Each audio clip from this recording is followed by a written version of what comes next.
Hey guys, it's Angel. Welcome back to the channel, and today we're taking a look at the Ysim SubSonex JSX-2. This is a great little airplane that, as a kit plane concept, kind of interests me in a very kind of like, this is unusual but looks fun. It's like the BDJ-5, but it's not quite. The lines are a little bit more sleek. But before I get into that, I need to be very transparent with you. The developer Ysim gave me a copy of this to take a look at and review. I am under no obligation to be super nice to them. I'm not going to shill for them. I'm going to be honest with you. But I need to tell you, I was given a copy of this to review. Okay? So, we're here at Orcas Island as always, and we're doing the usual look around with this. Actually, I loved using the static cameras because they give you such a gorgeous view. This plane, as you can tell, comes with the usual little ground features like pitot covers, engine covers. Small, nice little candy features that I think add a huge value to an aircraft. Now this is €20, or just under that, from SimMarket, and the original jet, the personal jet concept, was first unveiled at Oshkosh in 2009. And they've upgraded over the time. The JSX-1 became the JSX-2, which has a larger panel, larger cockpit, retractable gear, and a full BRS recovery parachute. And the wings can be removed for transport, which makes it really cool, but is irrelevant to the sim. Now, this was originally, of course, a concept aircraft, and the developer Ysim has worked with SubSonex to actually create this. So this is officially in partnership with the developer of the real plane. Now, the developers themselves have said there are huge updates coming to this aircraft in the very near future, based on user feedback, so expect there to be some definite changes. Now, as I mentioned, we have got the usual candy features. Looks pretty nice, and of course it takes the default pilots, which is a big plus for me, rather than the old guy and his grandson who may stab somebody in a shower, American Psycho style, that Karen and I like to shove in aircraft. But I digress. So, let's take a look inside. Now, looks to me they shoved a default Garmin in here, doesn't it? Well, almost as if I go click, and we have an actual full custom MGL Avionics suite, which is what is equipped in the actual aircraft. So you've got a choice of use the Garmin, if you prefer that, or use the actual custom one, which is a touchscreen system. So let's get this thing fired up and take a look, shall we? Before we do so, take a look around the cockpit now. In terms of criticism, the seat looks great. Large parts around the cockpit look great. Not a huge fan of the trim. I know the galvanized metal look is realistic to what the aircraft has. I'm just not a fan of how the texture turned out. But that's no criticism. The panel as well is a little flat under certain lights. Not under all. Here it looks fine, but under certain lighting it's a little bit... could be better. But hey, could be one of the many updates that's coming, we've been told about. So, let's unlock that, and that's set to down. So, battery on, and avionics on.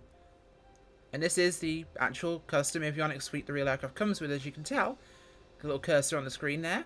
We've actually got a full functioning transponder that is touchscreen enabled. All these features are touchscreen.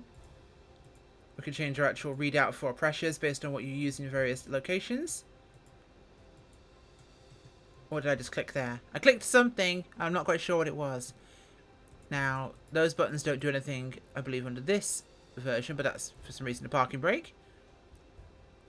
As is that one. Okay, that could just be a click spot location that we're finding there. But let's get this thing fired up and take a look at it, shall we? So, fuel pumps will be on. That is our engine main switch. And let's get the actual fuel on here. That is up now. So we should be good there. Those are smoke, we don't need those. Let's get our lights equipped here. An engine stop has been pushed in. So I can advance that. And get the engine to actually ignite here for us.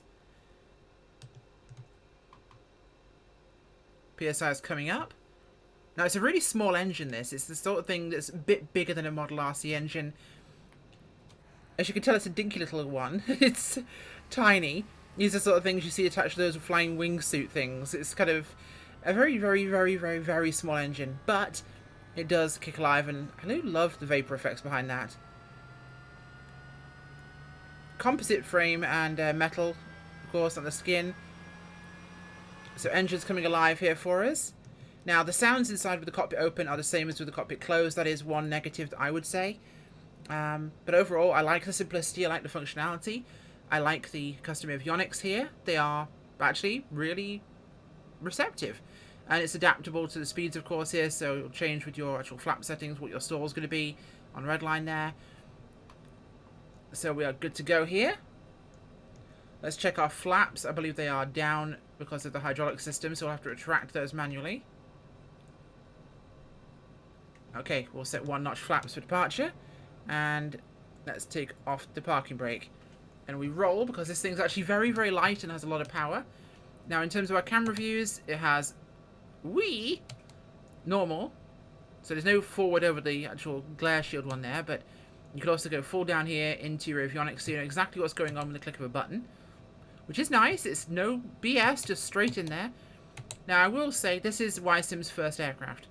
So, not bad, actually. Not bad. It gives exactly what it's offering. It's a experimental kit plane. Kit planes are no frills. You know, this is not as if it's a simplified version. Most kit planes are pretty simple inside. But from my one test flight before recording this, to make sure I actually could do it justice, because for once actually being on the dime of a developer to review their product, I wanted to make sure I didn't make a fool of myself. Okay, let's get ourselves taxied out here to the runway at Orcus. And it feels so weird being so low down. Like, this is completely throwing me off, actually. I'm basically at the gear height of a Cessna. Okay, we're on 3-4 here. So I'll give it a kick. And put the power on. Here we go. The weaving is me on the pedals, not the aircraft. Yep, that's me. That is not the aircraft. I was going to keep messing with the sensitivity of my rudder pedals like an idiot. So it takes off really rapidly. Gear up. Little servo motor gear retraction there. Flaps are retracted.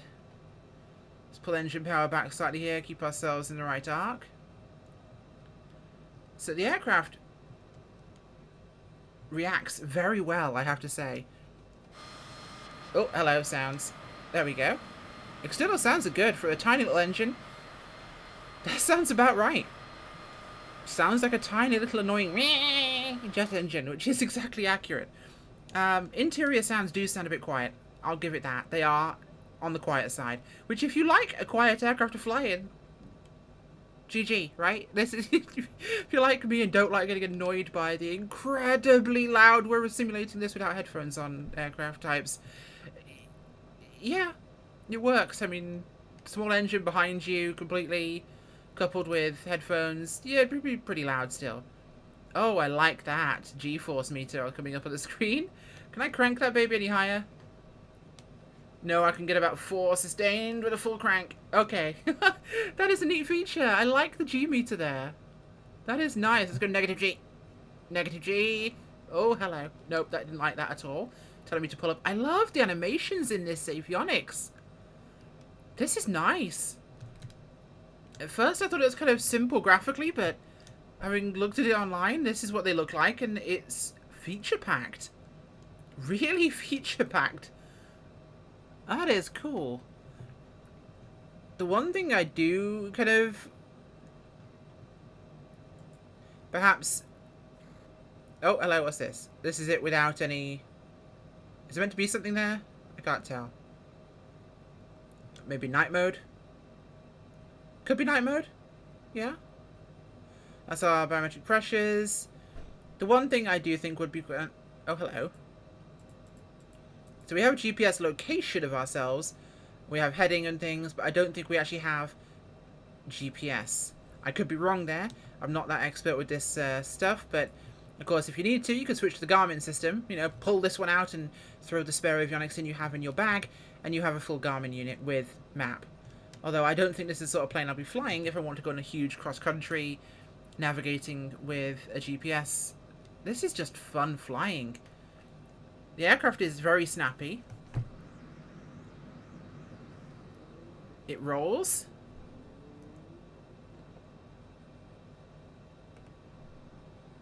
It holds the position really, really firmly. And it behaves itself very well. Speeds are good. I love the G enunciator. Meter. That's a really nice little feature there on the screen. I wonder if this will... Of course it will loop, but I want to do it. Of course. Right? Let's overspeed this bad boy before we get too high. Let's pull some G's. 6.5. We made 6.5 G. I'll take that. That's territory. That wasn't me just making a strange noise. That was the sort of kind of G huffing sound you have to make and sound like an absolute moron when trying not to pass out from G forces. Anyway, we'll roll around here. We're going to make it in for an approach here at Orcus. So I'm going to drop the power down. And airport stuff there. So we're a little on the high side right now at 3,600 feet. But I'm going to let her just descend down without any power on for the moment. And we'll just S-turn it a bit. See if I can dive it down a little bit. Yes, yes, yes. I'm pulling 1G. Come on, descend for me. We are very high up. I may need to turn around and come back in on 1.6, actually. In fact, you know what? We'll enter pattern at 1.6 and we'll land that way. There's no wind. It's a test conditions with no wind, so it's not a big deal. We'll come back in that way. So, the panels do look a little interesting under this light.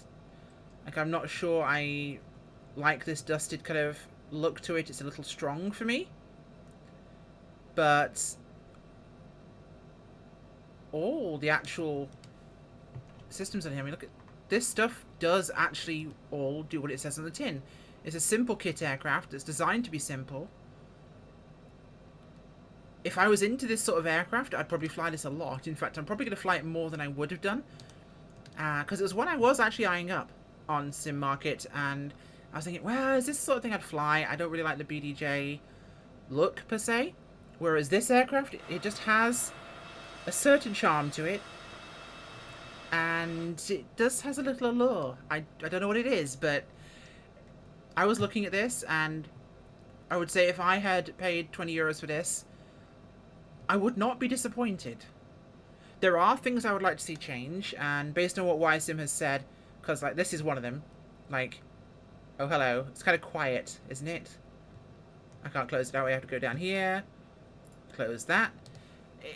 There's things that need to change, obviously, and according to the developer, they have got a large list of changes basically on the table, ready to go. So this could actually fix pretty much everything I've just said here. My criticisms are slight artistic, and the sound in the interior, not my favourite with that, but the flight behaviour is really, really nice. I will give it that. Its handling, its behaviour is good. Let's get gear down here. We'll turn in for base for 1.6. Let's give it some flaps here. 2 notches should do just fine for now. I'm going to give it a little bit of power here because I'm starting to learn more and more about flying jets. And it's going to be jets like this that teach me to fly jets a bit more. Actually managing the performance with the power, because you're not dealing with lift created by a propeller spinning. It changes the aircraft's behavior a lot. Okay, so we're getting pretty slow here. Let's put the power up a little bit here. I love the actual LED RPM gauge there. That's kind of cool. From a very rugged, simple approach, that is kind of cool. And I will say I do love the custom avionics. That is really nice. It's the little things it does. It's the fact it's actually quite advanced in what it's displaying. That's different, and it's nice to see someone who could have basically been lazy and gone, okay, it has a glass ephes in there, I'm just going to throw a Garmin, the default Garmin in there. And in a way they did, for those people that want that. Which might make it compatible with the add-on Garmin. I'm not sure about that, you'd have to ask the developer. But that is a cool little feature, that it has that. And it's not a little feature, I don't say it's a big component to the aircraft. It gives so much... My alternator's not even on. It gives so much extra value to the aircraft that it has this custom, complex avionics suite in here. It's simple, it's uncomplicated, it's not trying to clutter it with everything for me. It gives me the information I want, nice and easy, and very visually. Let's speed up here, we're descending a bit much. Let's see if I don't break this on the landing. because I have a tendency to donk it in reviews when I can fly perfectly well when I'm not recording. We're a little off center line there. Just tweak it a little bit. Oh god, please don't crash on a review. Please don't crash on a review. Don't crash on a review. All I have to do is not crash. Oh, greased it. I'll take that. Okay, now I'm braking unevenly with my pedals. Nice. That was cool. That thing behaved so well. And it's so tiny. I need to go park next to something that's got wheels. Oh, there's a Cessna over there. Let's go park next to the Cessna. We'll do that. Eek, eek. Okay, I don't want to tip over. I still have fear from the yak. Let's go park next to the Big Brother Cessna over there, shall we? I feel so fast taxiing around here at what isn't actually very fast, but... Oh, this is cool. I have enjoyed this. For the 15 minutes we've been together in this review, I have enjoyed myself here. Look at this thing. We're tiny. It's like a midget. It's an adorable little midget jet. Look at this thing. Oh, I nearly fit under the wing of the 172. That looks like it's apparently still flying because it's an AI. But it's so dinky. That is the tiniest bag of fun I've ever experienced. Oh, wow. Okay, well, folks, that is the review of the Ysim JSX-2. I like this, actually. This is fun. This is fun. It behaves so well. I am genuinely happy with how that behaves. And the developers said they have a huge list of fixes. Hopefully, the stuff I mentioned is on that list of fixes or changes. They seemed very positive to listen to user feedback. And when I reached out to them after they offered the review, I said, look, I'm going to be honest. I am going to be polite if I'm critical, but I will be polite. But I will be honest above all else. Are you okay with that? If you are, I'll review your aircraft. And they said yes. They were happy to do that. So, bonus points to them. They weren't going to basically disappear off and basically say, no, if you won't give us a glowing review because we're giving it to you, you can't have it. They were happy for me to be honest about this. I hopefully feel you guys have basically gotten my honest input on this. Yeah, there are some things that aren't perfect. But at the same time, supporting a brand new developer with their first ever aircraft, I'd say it's a steal. The modelling quality is gorgeous. There's some bits to polish, but with updates coming, I think it'll be just that. Thank you very much for watching, guys. I've been Angel. Bye.